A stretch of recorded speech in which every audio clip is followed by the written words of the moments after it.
এ বাবা শুনো, ওই গামামা মসজিদটারে কালো রঙের পাথর দিয়া আল্লাহর হাবিব সাল্লাল্লাহু আলাইহি ওয়াসাল্লাম এর সাহাবী হযরতে সিদ্দিক আকবর রাদিয়াল্লাহু তাআলা আনহু অন্যান্য সাহাবায়ে কেরামদেরকে নিয়া, অনেক দূরের আশিকদেরকে নিয়া, সাহাবায়ে কেরামদেরকে নিয়া বানাইছেন। বানায়া আমার নবীজি ওই গামামা মসজিদের ভিতরে 2 রাকাত নামাজ আদায় করেছেন। কেন? মদিনার মধ্যে বৃষ্টি বন্ধ হয়ে গেছে, বৃষ্টি হয় না। অন্যান্য এলাকার মানুষ এসে নবীর দরবারে, ইয়া রাসূলুল্লাহ, নবী গো, ও দয়ার নবী, মায়ার নবী, আপনি তো রাহমাতুন লিল আলামিন, আপনি রহমতওয়ালা আল্লাহর হাবিব, আপনি যদি কোনো দোয়া করেন দোয়ার সাথে সাথে কবুল হবে। কারণ আমার নবীর একটা উপাধি হলো মুস্তাজাবাতুদ দাওয়াত। মুস্তাজাবাতুদ দাওয়াত মানে কোনো দোয়া করলে সাথে সাথে অ্যাকসেপ্ট মানে কবুল হয়ে যায়। আমার নবীজির কাছে আয়েশা ডাক দিয়া কই, ইয়া রাসূলুল্লাহ, আপনি একটু দোয়া করেন না। আমার নবীজি ডাক দিয়া কই, দোয়া করব এখন না, আগামীকালকে আসবা, যখন সূর্য একবারে মাঝ আকাশে থাকবে এমন টাইমে তোমরা আসবা। নবী আমার বলে তাদেরকে বিদায় দিলাম। পরের দিন আমার নবীজির সাহাবী হযরত আনাস ইবনে মালিককে নিয়া আমার নবী রওনা করলেন।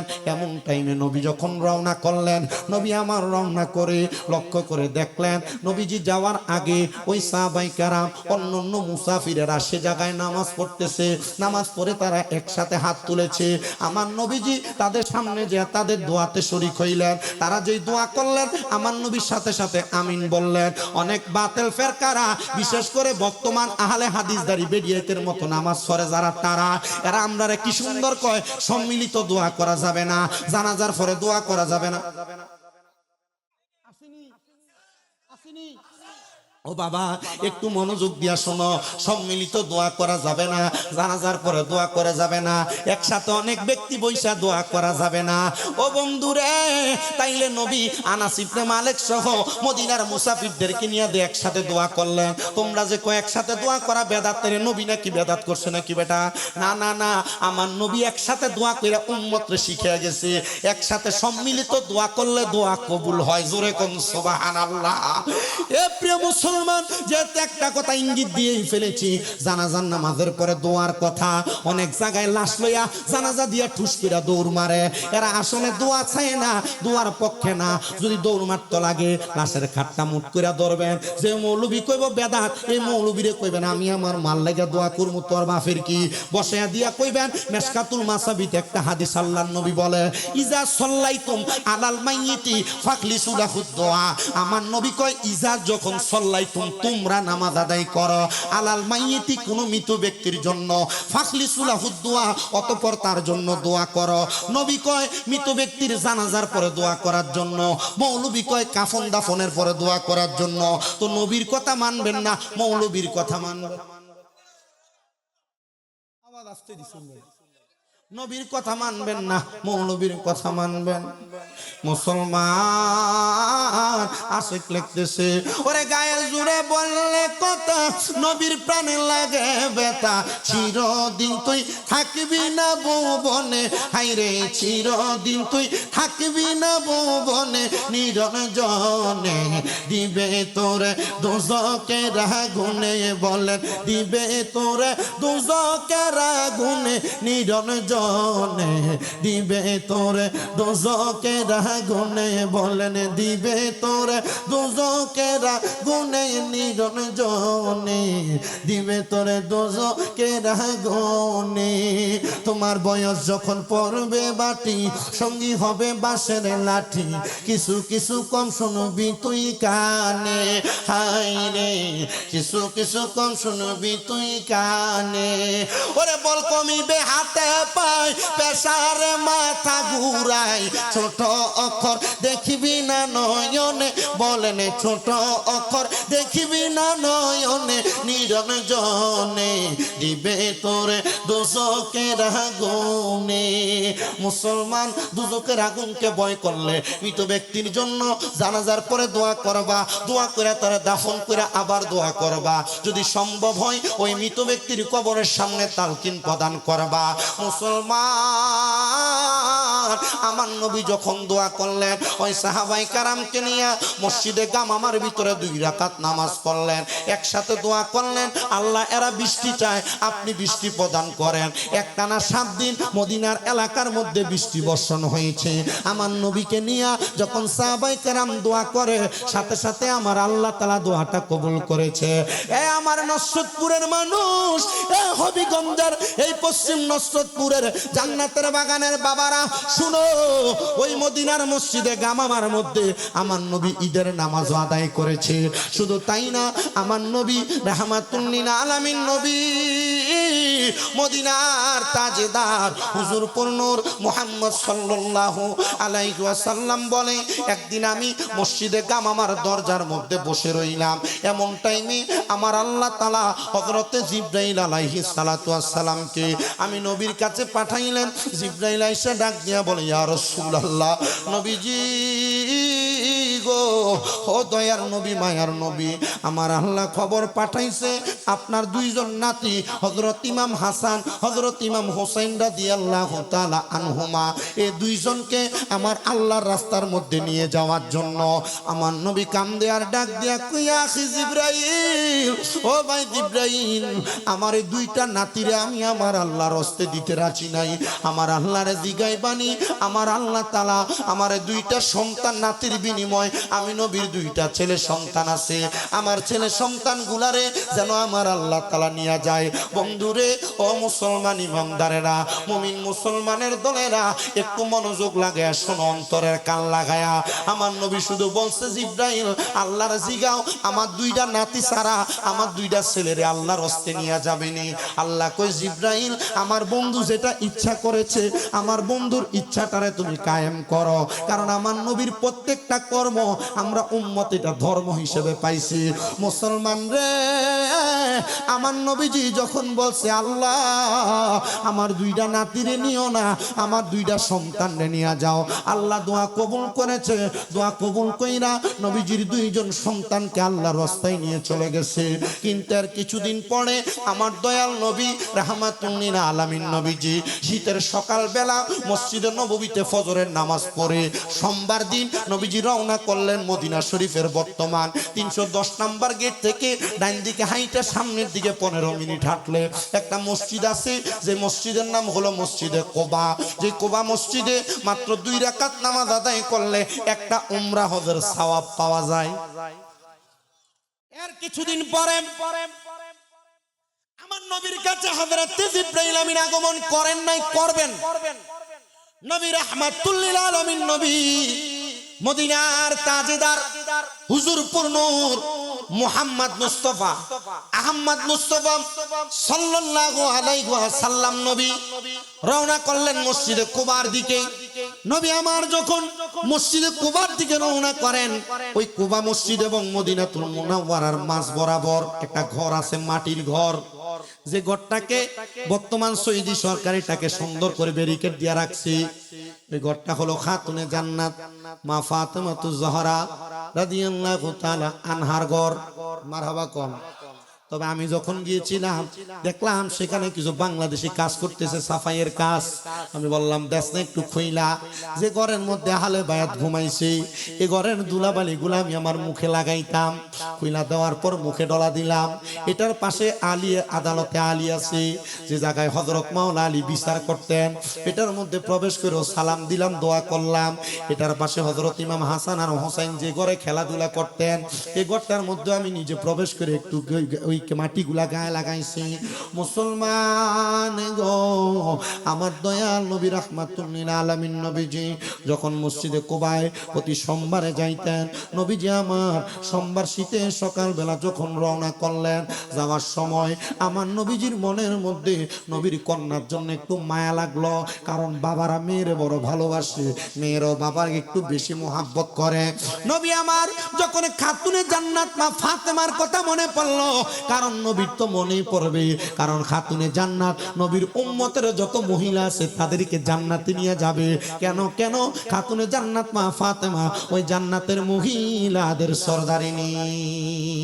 ওরে এক নাম তোমার ফাতেমা, আর কে নাম বোতলে বলো।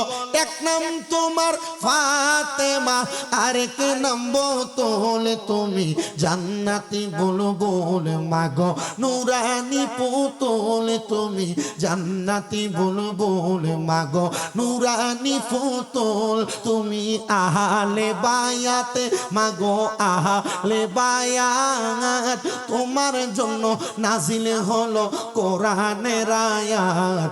তুমি আহলে বায়াত মাগো আহলে বায়াত, তোমার জন্য তোমাদের জন্য কোরআনের আয়াত। আরে তুমি তোমরা সবাই মিলে নবী বাগের ফুলে মাগো, তুমি তোমরা সবাই মিলে নবী বাগের ফুলে, তুমি জান্নাতি বুলবুল মাগো নুরানি ফুতুল, তুমি জান্নাতি বুলবুল মাগো নুরানি ফুতুল। এক নাম তোমার ফাতেমা, আর কে নাম বোতল বলো। এক নাম তোমার ফাতেমা, আর কে নাম বোতল, তুমি জান্নাতি বুলবুল মাগো নুরানি ফুতুল, তুমি জান্নাতি বুলবুল মাগো নুরানি ফুতুল। জোরে কন্যা মারহাবা। আমার নবীজি শীতের সকালবেলা মসজিদে কুবা যাওয়ার পথে যখন খাতুনে জান্নাতের ঘরের দরজার সামনে গেলেন, নবী আমার ঘরের দরজায় যাইয়া যখন সালাম প্রদান করেন, হঠাৎ করে ঘরের দরজা খুলে দিলেন হযরত মাওলা আলী রাদিয়াল্লাহু তাআলা আনহু। নবী আমার ঘরের দরজা খুলে ডাইরেক্ট খাতুনে জান্নাতের ঘরের মধ্যে প্রবেশ করলেন। নবী দেখলেন, নবীজি প্রবেশ করার সাথে সাথে খাতুনে জান্নাত বের হয়ে আসলেন। আমার নবীজি সাথে সাথে কালো রঙের একটা পশমি চাদর বাহির কইরা আমার নবীজির মাথা মোবারকের উপরে এইভাবে ছড়াইয়া ধরলেন। ডাক দিয়া বললেন, ওগো ফাতেমা, ওগো হযরত আলী, আপনারা দুইজন আমার চাদরের নিচে প্রবেশ করেন। এবার হযরতে ইমাম হাসান হুসাইন রাদিয়াল্লাহু তাআলা আনহুমা তারা দুই ভাই নবীজির সামনে আগমন করলেন, তাদেরকেও প্রবেশ করাইলেন। আমার নবী মাঝখানে, মাওলা আলী মা ফাতেমা, হযরত ইমাম হাসান আর হুসাইন হইল কয়জন? ও মনোবাই ফাঁকেতে পাঞ্জাতন, নিরাকারে নিরঞ্জন, এক বস্তুতে দুই রকম বুঝাই। শরীয়তের সতেক নাম, তরিকতের নাই মুকাম, হাকিকত বুঝিলে মারফতে পাই রে মন পাগলা মনুরাই। ও তুই ডুব দিলি না পাকে দরিয়াই, ও তুই ডুব দিলি না শুভ খাইলি না এসকের দরিয়াই রে মন পাগলা মনুরাই। ও তুই ডুব দিলি না পাকে দরিয়াই। ও মনরে আমার নবীজি সিন্ধু খইয়া মারে ফতের তালা দিয়া হাসান হুসাইন রাখছে ডাইনে বাই। মা ফাতেমা শিকল হইয়া তালাটা রাখছে আটকায়া, সাবি নিছে আলী মরতু যাই রে মন পাগলা মনুরাই। ও তুই ডুব দিলি না পাকে দরিয়াই, ও তুই ডুব দিলি না শুভ খাইলি না এসকের দরিয়াই রে মন পাগলা মনুরাই। ও তুই ডুব দিলি না পাকে দরিয়াই। বন্ধু হে আমার আশিক রাসূল ভাই বাবারা, আমার মদিনার কামলিওয়ালা দয়াল নবী, এদেরকে যখন আমার নবী চাদরের নিচে ঢুকাইলেন, নবী আমার এই চারজনকে নিয়ে আবার একসাথে আল্লাহর দরবারে হাত উঠাইলেন। নবী আমার দোয়া করলেন, আল্লাহুম্মা হাউলাই আহলু বাইতি, কোরআনুল কারীমের আয়াত। নবী আমার দোয়া করলেন, আল্লাহ আপনি এদেরকে কবুল করেন, এরা হলো আমার আহলে বায়াত। এমন টাইমে আমার নবীজির একজন স্ত্রী মা ফাতেমার ঘরে ছিল। উনি চাদরটা তুইলা ডাক দিয়া কই, ইয়া রাসূলুল্লাহ, আপনার বরকতওয়ালা চাদরের নিচে আমি ঢুকতে চাই। নবী আমার ডাক দিয়া কই, ওগো স্ত্রী, এই চাদরের নিচে তুমি ঢুকবা না, তুমি তোমার জায়গায় সম্মানিত, আমার আহলে বায়াত তাদের জায়গায় সম্মানিত। নবী আমার সাথে সাথে আল্লাহ তাআলার কোরআনুল কারীমের আয়াত পাইলেন। আল্লাহ বলে, ইন্নামা ইউরিদুল্লাহু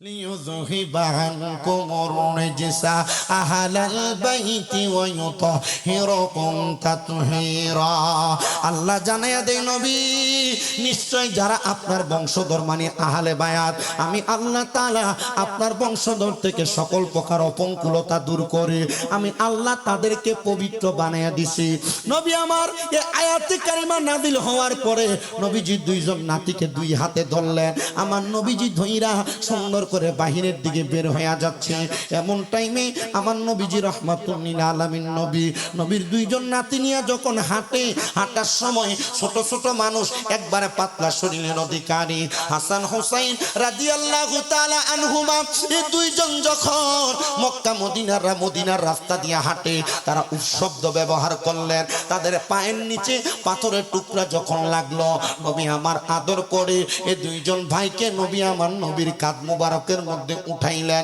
উঠাইয়া আমার নবী যখন সামনের দিকে যায় একজন বনু কুরাইজার মানুষ ডাক দিয়া কয় হাসান হুসাইনের ভাগ্য বড় ভালো তারা বড় দামি একটা সাওয়ারের উপর উঠেছে নবী আমার ঘাড় মুবারক ফিরাইয়া ডাক দিয়া কয় এ বনু কুরাইজার মানুষ শুধু হাসান হুসাইনের গোরা দামি না হাসান হুসাইনও দামি এই গোরা যেমন দামি হাসান হুসাইনও তেমন দামি আমার নবী এই কথা মহিলা ছোট দুইটা বাচ্চারে নিয়ে চলে গেলেন মদিনাতুল মুনাওয়ারায় মসজিদে নববীর বারান্দায় বর্তমানে যেই জায়গার নাম বাবে আবু বকর বাবু সালাম দরজার একবারে বাম দিকে আমার নবীজি রাহমাতুল লিল আলামিন নবী তাদেরকে নিয়ে খেলাধুলা করতেছে এমন টাইমে আমার নবীজি যখন দেখলেন হাসান হুসাইন রাদিয়াল্লাহু তাআলা আনহুমা তারা দুই ভাইয়ের কপাল দিয়া পসিনা আসতেছে কেমন জানি ঘাম আসতেছে আমার নূরের নবী রাহমাতুল লিল আলামিন নবীজি এদেরকে টান দিলেন আইনা আমার নবীর ডানুর মুবারক একজনকে বামুর মুবারকের মধ্যে বসাইলেন আমার নবী এদেরকে বসাইয়া নবী আমার তাদেরকে যখন মুছে দিতেছেন এমন টাইমে আল্লাহর ফেরেশতা মুআল্লিমুল মালাইকা হযরত জিবরাইল আমিন আগমন করলেন জিবরাইল আগমন কইরা আমার দয়াল নবীর কাছে কি যেন বললেন নবী আমার কান্না করতে লাগলেন ওই দিক দিয়া খাতুনে জান্নাত মা ফাতেমা যিনি জান্নাতের মহিলাদের সরদারিনী হাসান হুসাইনকে না পায়া উনি দৌড়ায়া মদিনার দিকে রওনা করেছে বন্ধুরে আমি আমার মা বোনদের উদ্দেশ্যে একটু কথা বলে দিয়ে যাই আলোচনার প্রারম্ভিকায় যা বলেছি তাও মানবে আর একটা কথা বলি মা যদি আপনারা জান্নাতি হতে চান মা ফাতেমার সাথে জান্নাতে যাইতে চান তাহলে 5 ওয়াক্ত নামাজ আদায় করবেন পর্দা করবেন স্বামীর কথা শুনবেন কখনো আপনি আপনার 2 রানের মধ্যবর্তী জায়গা এবং আপনি আপনার 2 চোয়ালের মধ্যবর্তী জায়গার সীমা লঙ্ঘন করবেন না দেখবেন গো আপনি জান্নাতে যাবেন কারণ আপনার জান্নাতে নেওয়ার জন্য খাতুনে জান্নাত মা ফাতেমা একাই যথেষ্ট খাতুনে জান্নাত মা গো খাতুনে জান্নাত মা গো ফাতেমা আমার এ বিশ্ব জগৎ মাগো করিবেন উদ্ধার বলো এ বিশ্ব জগৎ মাগো করিলেন উজার বলেন খাতুন জান্নাত মাগো খাতুন জান্নাত ফাতেমা আমার এ বিশ্ব জগৎ মাগো করিলেন উজার এ বিশ্ব জগৎ মাগো করিলেন উজার তুমি নবী নন্দিনী হাসান হুসাইনের জানের জিগার ফাতেমা জননী তুমি নবী নন্দিনী হাসান হুসাইনের জানের জিগার ফাতেমা জননী জান্নাতের নারীদের সরদার জান্নাতের নারীদের সরদার বলছেন নবীজি এ বিশ্ব জগৎ মাগো করিলেন উজার বলো খাতুন জান্নাত মাগো খাতুনে জান্নাত মাগো ফাতেমা আমার, এ বিশ্ব জগৎ মাগো করিবেন উজাড়, এ বিশ্ব জগৎ মাগো করিলেন উজাড়। নবীজির উম্মতের লাগি দুই সন্তানকে জেনে বুঝে করলেন কুরবানি, নবীর উম্মতের লাগি দুই সন্তানকে জেনেও তিনি করলেন কুরবানি। তারাও জান্নাতের যুবকের সরদার, আমরা যে জানি এ বিশ্ব জগৎ মাগো করিলেন উজাড়। বলো খাতুনে জান্নাত, কয় না রে জোরে রে, খাতুনে জান্নাত ফাতেমা আমার, হে বিশ্ব জগৎ মাগো করিবেন উদ্ধার, হে বিশ্ব জগৎ মাগো করিলেন উজাড়। আমার পশ্চিম নসরতপুরের জ্ঞানী গুণী ভাই বাবারা, পর্দার অন্তরালের মা বোনেরা, খাতুনে জান্নাত মদিনাতুল মুনাওয়ারার সামনে চলে আসছে। বর্তমান যেই মদিনা ওয়াল দিয়া এত সুন্দর বড় বড় করা, আগের মদিনা এমন ছিল না, একবারে খোলামেলা ছিল। খেজুর গাছের ডাল দিয়া দিয়া মদিনার চারদিকে কোন রকম একটু ঢাকনা দেওয়া ছিল। খাতুনে জান্নাত মসজিদ নববীর বাহিরে দাঁড়ানো, দাঁড়ায়া দাঁড়ায়া দেখতেছে আমার নবীজি, নবীর দুইটা নাতিরে নিয়ে বড় আনন্দে, কিন্তু আমার নবীর চোখ মুবারক গুলা দিয়া বায়া বায়া পানি পড়তেছে। নবী আমার যখন চোখ মুবারকের পানিগুলা পড়তেছে, এমন টাইমে আমার রাহমাতুল লিল আলামিন নবী, নবীজির কলিজার টুকরা বড় নাতি হযরত ইমাম হাসানের ঠোঁট মুবারকের মধ্যে চুমা দিতেছে। কোন জায়গায়? কোন জায়গায়? ঠোঁট মুবারকের মধ্যে চুমা দিতেছে। খাতুনে জান্নাত কয় কোনদিন আমার আব্বা জানকে এই জায়গায় চুমা দিতে দেখলাম না। কপালে চুম্বন করে, গালে চুম্বন করে, বুকে চুম্বন করে, হাতে চুম্বন করে। আমি আমার আব্বা জানের আজকের আদর করার ভেতরা বুঝতে পারলাম না। আমি দেখলাম আমার আব্বা জান, আমার বড় সন্তান, আমার মেজর ছোট সন্তান, আমার কলিজার টুকরা সন্তান ইমাম হুসাইন রাদিয়াল্লাহু তাআলা আনহুর গলা মুবারকের মধ্যে চুম্বন করতেছে। এই আদরটা কেন জানি ভিন্ন ধরনের। আমি একটু চুপ করলাম, আমি জিজ্ঞাসা করলাম আব্বা জানের সামনে যাইয়া, ওগো বাবা মুহাম্মাদুর রাসূলুল্লাহ সাল্লাল্লাহু আলাইহি ওয়াসাল্লাম, আপনি অন্যদিন আদর করেন একরকম, আজকে আদর করেন আরেক রকম। আপনার আদর করার সিস্টেমটা একটু, তরিকাটা একটু ভিন্ন। বাবা কারণ কি? খাতুনে জান্নাত মা ফাতেমা বলে, আমি যখন এই কথা বললাম, আমি দেখলাম আমার আব্বা মুহাম্মাদুর রাসূলুল্লাহ চোখ মুবারকের পানিগুলা ছেড়ে দিয়ে কান্না করতেছে। ছোট বাচ্চা এমন ভাবে কান্না করে না, আমার আব্বা জান যেমন ভাবে কান্না করে। আমি জিজ্ঞাসা করলাম, ওগো আমার আব্বা জান, আপনি কেন এমন ভাবে কান্না করেন? আমার নবী কান্দে আর ডাক দিয়া কই, ওগো ফাতেমা, আমি কেন কান্দি জানো? আমার উম্মত দাবিদার এক শ্রেণীর মানুষ আসবে ক্ষমতারে লোভ কইরা, তারা আমার বড় নাতি ইমাম হাসান রাদিয়াল্লাহু তাআলা আনহুরে বিষ পান করাইব। ঠিকই আমার নবী তো গায়েবের খবর দেনেওয়ালা। আমার নবী যখন এই কথা বলছে, নবীর কথা যেমন কাজ তেমন হয়ে গেছে। যখন নবী আমার দুনিয়াতে নাই, রওজা মুবারকে চলে গেছে, চেয়ারকে লোভ কইরা আমার নবীর কলিজার টুকরা নাতি হযরত ইমাম হাসান রে তারা একবার দুইবার না ৬ বার বিষ পান করাইছে। যখন বিষ পান করাইছে সর্বশেষবার, নবীর নাতি তো বিষক্রিয়ায় মারা যায় নাই, সর্বশেষ বিচের বোতলের মধ্যে মরুভূমির পাথরের নুরি পাথর গুলারে বাইটা হযরত ইমাম হাসানের বিষের সাথে তারা মিক্স কইরা ইমাম হাসানকে তারা শরবত বইলা পান করে দিছে। ইমাম হাসান যখন ওনার এই গলার মধ্যে বুকের মধ্যে পাথরের গুড়াগুলা যায়, নানা বইলা একটা চিৎকার দিয়া মাটির মধ্যে পড়ে গেছে। হযরত ইমাম হুসাইন নানা ডাক্তার শুই না ওনার সঙ্গী মালিক ইবনে মারওয়ানরে ডাক দিয়া কয়, এ মালিক ইবনে মারওয়ান, আমার ভাই ইমাম হাসান কই জানি বিপদে পড়ছে, চলো না আমার ভাইটারে আমি একটু দেখে আসি। মালিক ইবনে মারওয়ান কয়, আপনি জানেন কেমনে আপনার ভাই বিপদে পড়ছে? বলে, দুনিয়াতে মানুষ যদি ব্যথা পায়, আক্রান্ত হয়, তারা আব্বা কইয়া ডাকে না, মা কইয়া ডাকে না, আল্লাহ গো কইয়া চিৎকার মারতে পারে। দুনিয়াতে দুইটা নাতি শুধু আছে, নানারে বড় ভালোবাসে, বড় মোহাব্বত করে। আমার ভাই মনে হয় কোনো জায়গায় আক্রান্ত হয়েছে, আমার ভাই নানা গো বইলা চিৎকার মারছে, চলো আমার ভাই যান কোন জায়গায় বিপদে পড়ছে দেখে আসি। দৌড়মাইরা যায় দেখতেছে হযরত ইমাম হাসান মরুভূমির বালুর প্রান্তরের মধ্যে শুয়া গড়াগড়ি করে। ইমাম হুসাইন ডাক দিয়া কয়, ভাইজান এমন ভাবে কেন গড়াগড়ি করেন? কে আপনারে বিষ পান করাইলো? কে আপনারে জহর পান করাইলো? একবার আপনি বলেন না, আমি আমার তাজা তরবারি দিয়া তার গর্দান আলাদা করে দিব।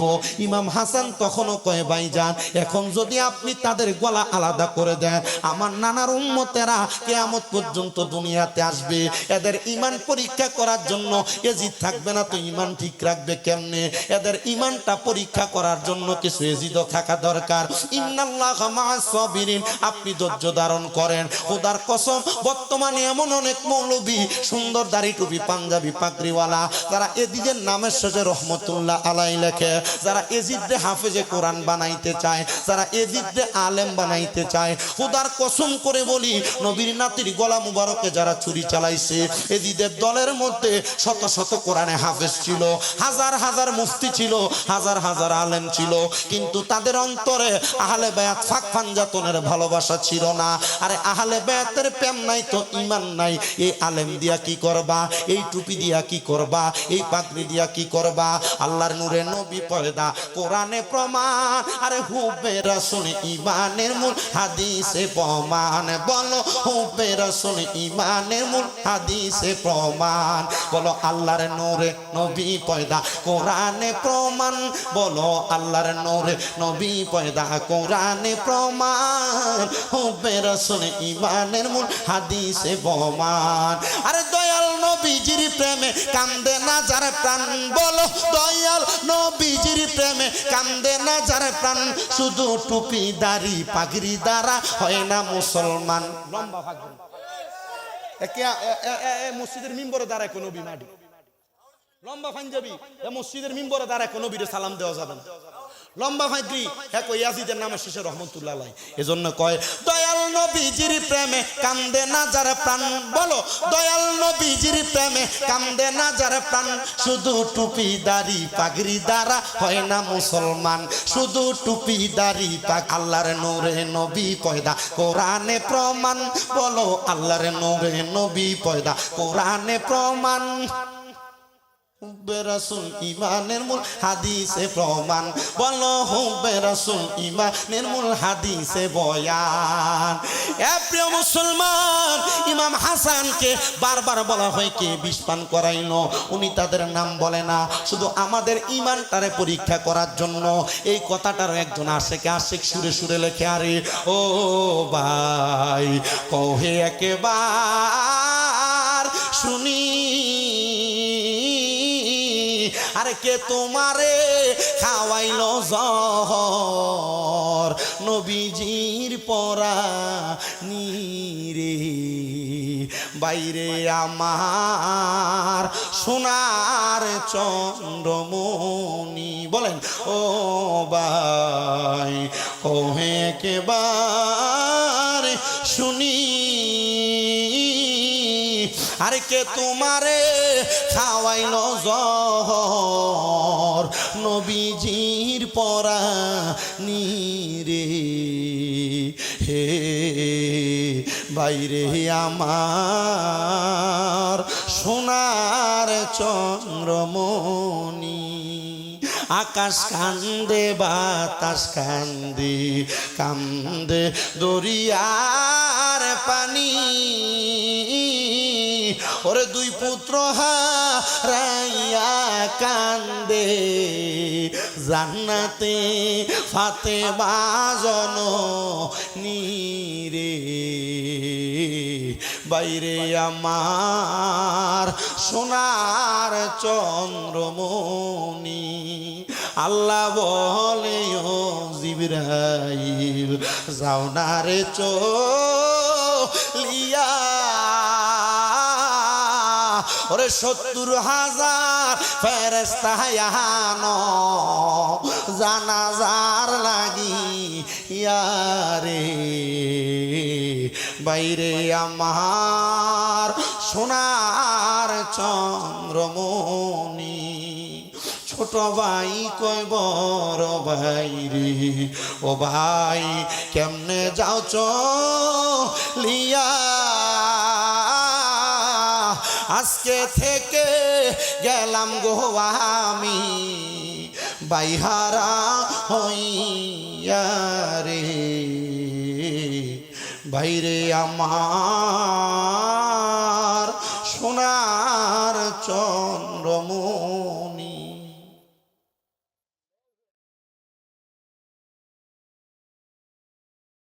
হযরত ইমাম হাসান দুনিয়া থেকে বিদায় হযরত খাতুনে জান্নাত ফাতেমা ডাক দিয়ে আব্বা ইমাম হাসানের ঠোঁট মুবারকে চুমা খাইলেন কারণ বুঝতে পারলাম কিন্তু ইমাম হুসাইনের গলা মুবারকে কেন চুমা খাইলেন আব্বা গো আমার নবী ডাক দিয়া কয় ও ফাতেমা অন্য কোনো কারণে না আমার ইমাম হুসাইন রাদিয়াল্লাহু তাআলা আনহু তো জান্নাতের যুবকদের সরদার কিন্তু ইমাম হুসাইন রে কারবালার ময়দানে তারা একবার দুইবার না 1200 মতান্তরে 1250 চিঠি দিয়া দাওয়াত দিয়া নিয়া আমার ইমাম হুসাইনের গদ্দার মুবারক আলাদা করবে রে হে ফাতেমা আমার ইমাম হুসাইন কারবালার ময়দানে 2 রাকাত নামাজ পড়ার নিয়ত করবে তারা আমার হুসাইনকে 2 রাকাত নামাজ পড়তে দিবে না মাওলা হুসাইন 2 রাকাত নামাজের 3টা সিজদা দেওয়ার পর তারা আমার ইমাম হুসাইনের গর্দান মুবারক আলাদা করে দিবে যখন এই কথা বলছে খাতুনে জান্নাত ফাতেমা আমার নবীর কদম মুবারকে পড়ে গেছে ডাক দিয়া কয় আব্বা ও মুহাম্মাদুর রাসূলুল্লাহ 2 কুলের সরদার নবী রাহমাতুল লিল আলামিন জীবনের শেষ নামাজটা কি আমার সন্তান আহলে বায়াতের সদস্য পড়তে পারবে না আপনি একটু দোয়া করেন না আমার সন্তান যেন পড়তে পারে আমার নবীজি ডাক দিয়া কয় ফাতেমা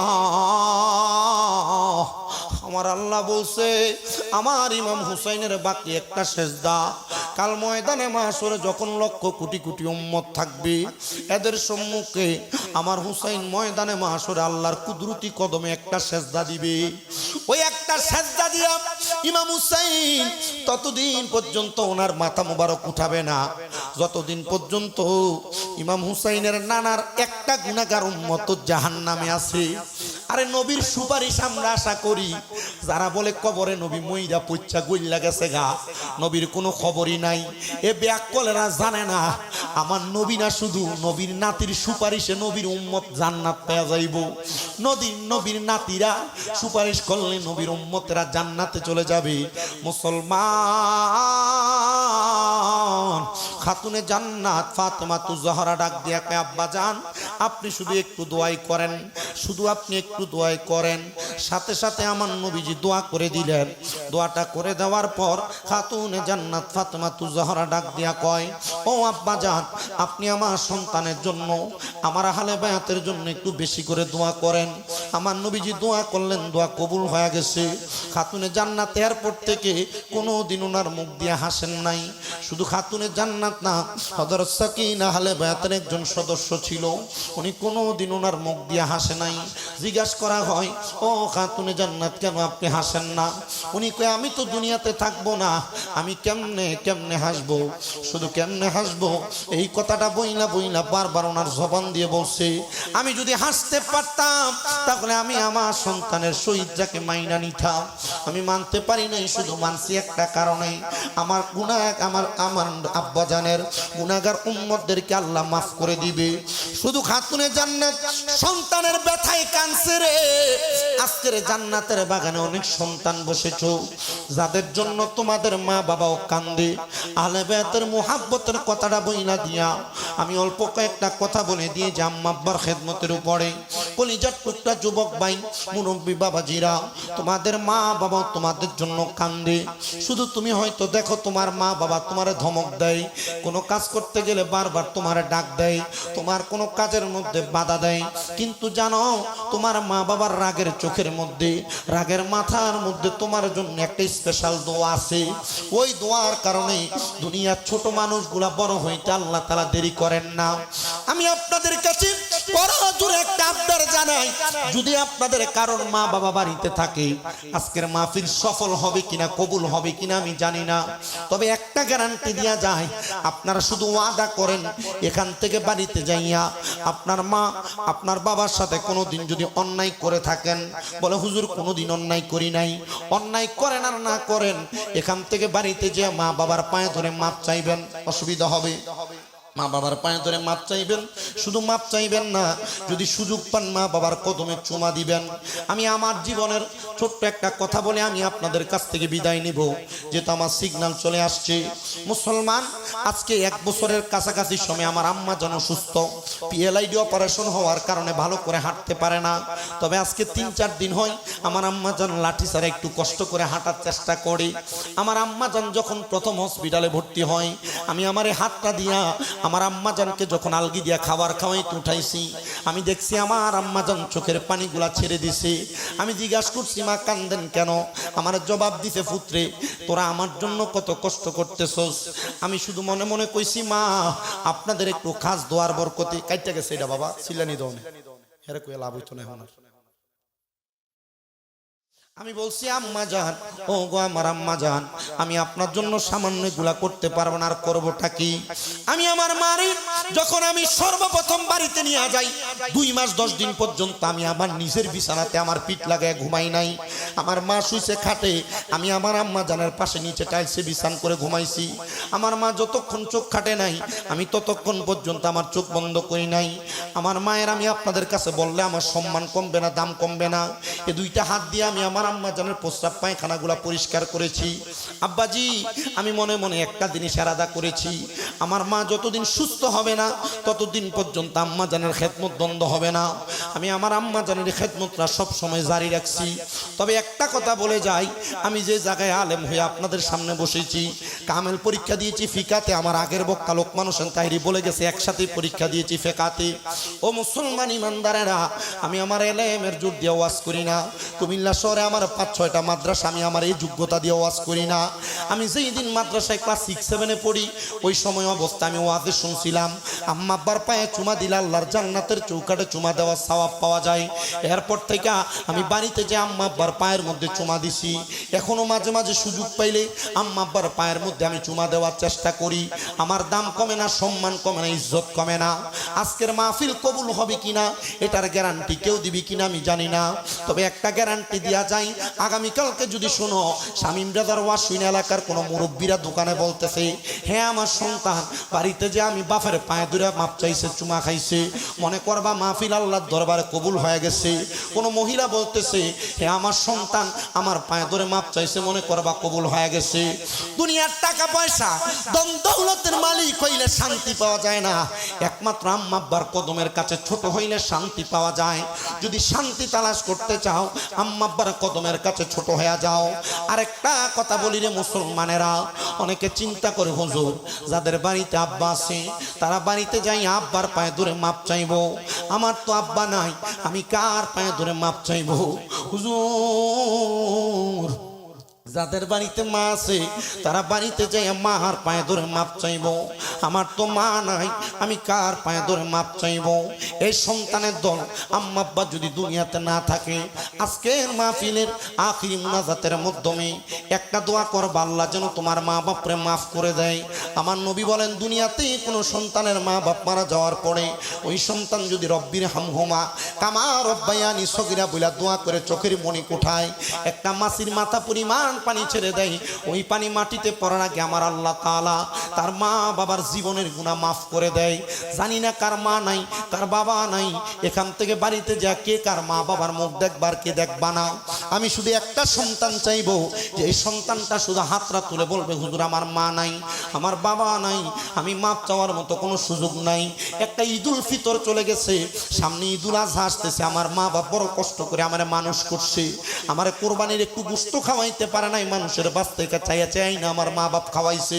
হুজুর এখন আমি 1-2-3 লাখ টাকা দিয়া কোরবানি দেই, আমার মা বাবার মুখে একটা গরুর গোশত আমি তুইলা দিতে পারি না, দিব কেমনে?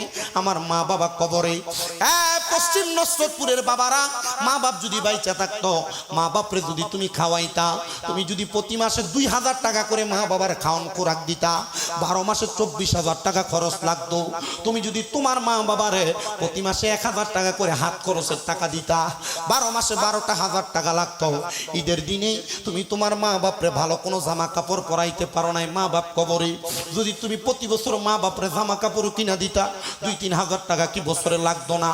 আমি একটা সন্তান শুধু চাইবো, যে এই সন্তানটা বলবে হুজুর আমার মা নাই, আমার আব্বা নাই, আম্মা আব্বা আমার অনেক জায়গা সম্পদ দিয়া গেছে, যদি আমি ভাড়া থাকতাম প্রতি বছর যদি প্রতি মাসে 1000 করে ভাড়া দিতাম, 12 মাসে 12,000 টাকা বাড়ি ভাড়া দেওয়া লাগতো। এখন আমার মা কবরে বাবা কবরে ভাড়াও দেওয়া লাগে না। হুজুর আমার আম্মা আব্বার জন্য এই মাহফিলে আগামী বছরের জন্য আমি 10,000 টাকা এক নম্বরে দান করব। একজন সন্তান যদি থাকেন হাতটা বাড়ায় বলবেন প্রধান বক্তা আসার আগে আমি আপনাদের কাছে একজন সন্তান চাইবো যে 10,000 টাকা আগামী বছর দেওয়ার মতো মা নাই বাবা নাই রাজি হবেন? হুজুর আমি হাতটা বাড়ায় বলছি আমি 10,000 টাকা দিব। একজন